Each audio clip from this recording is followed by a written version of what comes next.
मगर अल्लाह ताला ने शायद हमारे लिए कुछ और सोच रखा है। तू तो सब देख रहा है ना, तो फिर क्यों नहीं एक इंसान के रखे हुए पत्थर को दिल कर देता। अक्ल में पत्थर पड़ गया था मेरी, मैं अंधी हो गई थी, बहरी हो गई थी। तुम कोई दूसरा घर तलाश करना शुरू करो। क्यों मेरी यतीमी, मेरी बेबसी पे तरस नहीं आता। कैसे ना दो इल्जाम।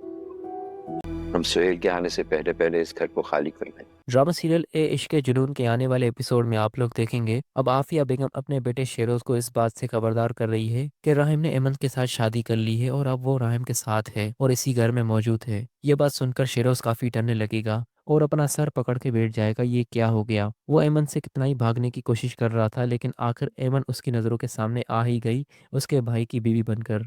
अब आफिया ये प्लान बनाएगी कि उसका बेटा कुछ दिनों के लिए कहीं दूर चला जाए, जैसे एमन उसको बिल्कुल भी ना देख पाए। लेकिन इस बार अगर आफिया ऐसा कुछ करेगी तो सीधा सीधा अली नवाज का शक शेरोज पर चला जाएगा, क्योंकि राहिम तो एमन की नज़रों के सामने है और राहिम अब एमन का शौहर बन चुका है। लेकिन अब आफिया शेरोज को एमन की नज़रों से दूर क्यों कर रही है। लेकिन इस बार शेरोज भी खामोश बैठने वाला नहीं। वो इस चैप्टर को हमेशा के लिए ख़त्म करना चाहता है और वो अपनी माँ से ये बात कहेगा कि मैंने आपकी बहुत बातें सुन ली, मैंने आपका बहुत कहा मान लिया, अब मैं उस लड़की को जाकर जान से ही मार रहा हूँ, ये किस्सा ही ख़त्म हो जाएगा। जब से मुझसे ये गलती हुई है तब से मेरी ज़िंदगी बर्बाद होकर रह चुकी है। मैंने एक दिन भी अपनी ज़िंदगी में सुकून का सांस नहीं लिया और ऊपर से भाई ने भी उस लड़की से शादी ही कर ली। अब शेरोज अपने अंदर ये ठान लेगा कि अब वो एमन की जान लेकर ही दम लेगा। लेकिन ऐसा कुछ करने से आफिया उसे रोकने की बहुत कोशिश करेगी और आफिया गुस्से से उससे कहेगी ये सब कुछ तुम्हारी बेवकूफ़ियों की वजह से हुआ है। अगर तुम उस लड़की के साथ ये सब कुछ ना करते तो आज वो लड़की हमारे घर में मौजूद नहीं होती। मैंने उस लड़की से तुम्हें बहुत दूर रखने की कोशिश की, लेकिन मुझे क्या पता कि राहिम को इतना अच्छे बनने का शौक है, वो उस लड़की से शादी ही कर लेगा।